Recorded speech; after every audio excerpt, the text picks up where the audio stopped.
So Rockstar finally released a new Telegram mission in Red Dead Online, and today's video will be a quick guide on how to get started as well as complete this new mission, as well as how to get some good money, gold, and XP. So before we get into that, if you guys aren't already, make sure to be subscribed and put on post notifications, and if you guys haven't already, make sure to drop a like as well. So Rockstar talked about this new Telegram mission releasing when the October event mode for Newswire came out, and this is actually added to the existing Telegram missions that we got a few weeks ago, which is the Scouting Contract. So the name of this new Telegram mission is False Hopes and Prophecy, and it pretty much has you chase this cult leader throughout the map in Red Dead Online. And honestly, I would say it's probably one of the most interesting Telegram missions, and it really shows that Rockstar could put a lot of effort into their titles and missions, but they just chose not to for Red Dead Online. So to get started, head over to the interaction menu, head down to Telegrams and select Scouting's Contract, and then after that you can select False Hopes and Prophecy. So the first time you do it, it should be on standard, but eventually once you do it more times, you do get more harder difficulty. And of course, the more harder it is, the more enemies, and of course the more money, XP, and gold that comes with it. And of course, also remember, the longer that you spend on the mission, the more money that you end up getting. So let's get into how to complete this mission. So it starts you off on Mount Sean, and pretty much what you're doing is just going up the track and finding the cult activity. Once you get up there, you're going to see a bunch of people, and eventually you're going to see the cult leader, and they're going to start running off. And pretty much at this point, you just want to stay on your horse or get on your horse and start chasing down the cult leader. Also, just know it won't let you lasso the cult leader until you get to the next location.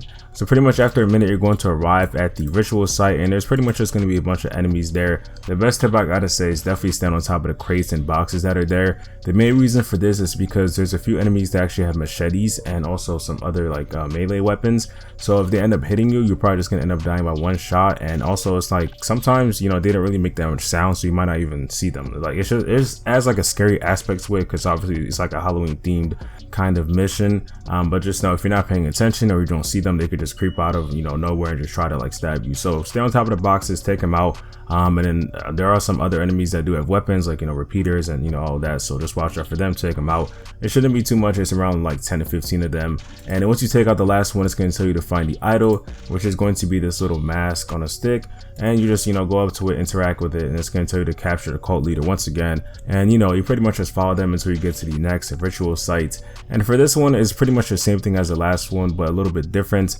So Rockstar actually implemented a wolf, which I guess just kind of fit with this mission. And of course, this wolf is going to attack you. And really, like I said for the last one, stay on top of the boxes and crates, especially for this wolf, because if you don't, you're probably just gonna end up dying.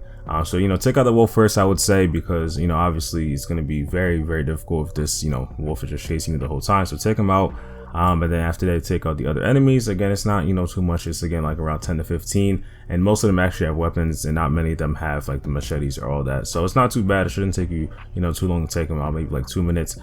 Keep in mind though that some of the enemies here do have like a sort of bulletproof mask, so just know it's going to take a lot more bullets to kill them, but it shouldn't be too bad. And then again, for this one, at the end, it's pretty similar. You go ahead and get the idol, which for this one should be in the middle, and then after that, it's going to tell you again to capture the cult leader. So again, just follow the low fire pass, and so eventually you get to the other ritual site. And this one is actually a bit different because all the enemies actually have all the armor on them. So it's going to take a lot of bullets to take them out, but it's only around like 5 enemies, so it's not going to take too long. But just know you're going to need a lot of ammo for this part, and if you want to, you could probably even use explosions. Now once you take out the last enemy there, it's going to tell you to defeat Shepard, which again, like the other ones, has armor as well. So it's going to take a lot of bullets to end up killing Shepard. Something that helps for me is definitely using secondary rounds. It just takes out the enemies faster. But just know again, for sure, before you even get into this, just know you will need a lot of ammo to take out these enemies. And once you finally defeat Shepard, like most other missions, you just halt time and take him back to the location.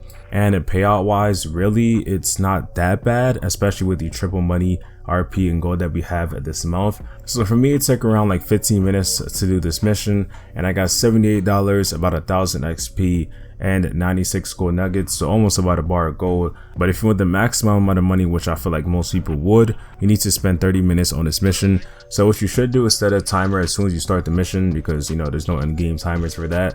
And then after that, you just complete the mission how you would. It should take around like 10 to 15 minutes for most people. And then after that, once you head over to the location when you're about to drop off the cult leader, instead of going into the marker, you pretty much just wait, however long you need. And then as soon as the 30 minutes is up, you can deliver the cult leader and you should get the maximum payouts. So that should be around like $150, about 1 gold bar and 44 nuggets, and then around like 3,000 XP. So definitely not too bad. I will say though, for this mission, it's, you know, obviously it's kind of fun. I'm not gonna lie. I feel like a lot of people would enjoy it, and honestly, it's something that you guys should check out in Red Dead Online. But I don't really see this as a grinding method, but I do see it as, you know, some new content to check out. I gotta say though, keep in mind when this bonus is gone for the Skeletons contract, the payout is probably not going to be that good. But of course, there's other ways to make good money, gold, and XP in Red Dead Online, and look forward to more guides on Red Dead Online here on the channel. And something else to definitely check out this week is the new maps that were added to the All Hallows Call to Arms. So Rockstar added 3 new locations, which are the Heartland Oil Fields, Limpany, and the St. Denis Graveyard, which some of these locations are actually pretty interesting. This just came out on the 18th, so I would say check them out. And they're also giving out triple money and XP this month. But that is all for this video. I hope you guys did enjoy. If you have any questions, let me know in the comment section below. And if you guys like this video or found it helpful, then drop a like. And if you want to see more, then make sure to be subscribed and put on post notifications. And I'll see you on the next one. Peace.